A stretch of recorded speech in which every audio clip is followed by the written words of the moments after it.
विषयरूप, आकर्षक, नाविन्यपूर्ण, कलात्मक तसेच वाचकाला वाचनासाठी प्रोत्साहन देईल अशा आपल्या सृजनदीप 2024च्या अंकाच्या मुखपृष्ठाचे अनावरण आज आपण येथे करणार आहोत।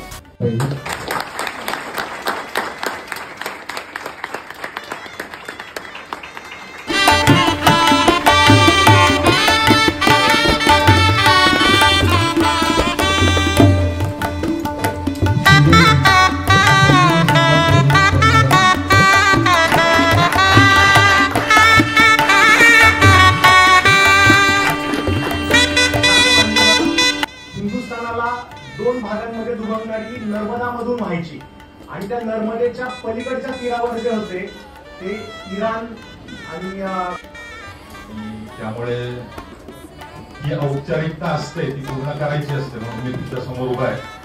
त्यात अध्यक्षांनी शेवटी सांगितलं की आता प्रमुख अतिथींचं भाषण आहे त्यामुळे मी माझं भाषण उरकत घेतोय असं म्हणता म्हणता त्यांनी संपादक तुम्ही पण तुमचं उरकत घ्या।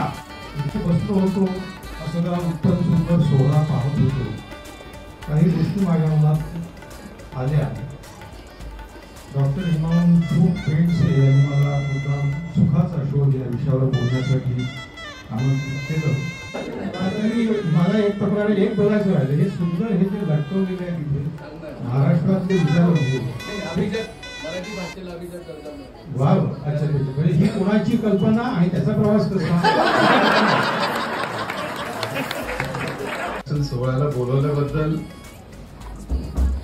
HMAचे आणि आभार। हा कार्यक्रम इतका देखणा आहे, सभागृह एवढं देखणं आहे म्हणजे या सभागृहावरनं मला आठवलं। विनंती करते की त्यांनी आभार प्रदर्शन करावं। भवनमधील पहिली दिवाळी होती। सुलभदीप अंकाचा पहिला प्रकाशन सोहळा आपण HMA भवनमध्ये घेतला आणि त्याला आपण सगळ्यांनी जो उदंड प्रतिसाद दिला तो बघून आज मी हे भाग्य समजतो की अशा क्षणी मी या यशस्वी संघटनेचा सचिव म्हणून इथे उभं राहण्याचं मला भाग्य मिळालं आणि आज माझ्या मनात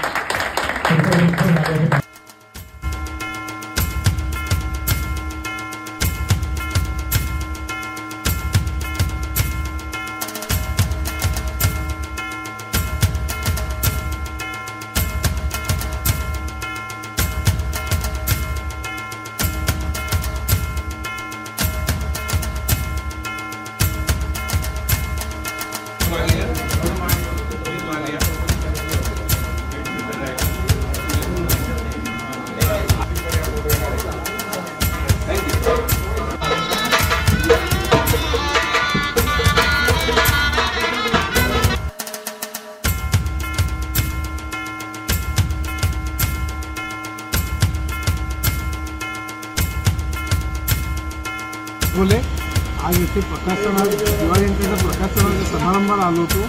अतिशय देखणा हॉल, देखणा कार्यक्रम, अतिशय उत्कृष्ट श्रोते, उत्कृष्ट ऑर्गनायझेशन, अप्रतिम जेवण त्यामुळे मी भारावलेला आहे। 5व्या दिवाळी अंकाचा प्रकाशन सोहळा झाला। आपण सगळेजण या कार्यक्रमाला आलात म्हणूनच हा यशस्वी झाला आणि त्या छान अशा मेमरीज क्रिएट झाल्या। Thank you all.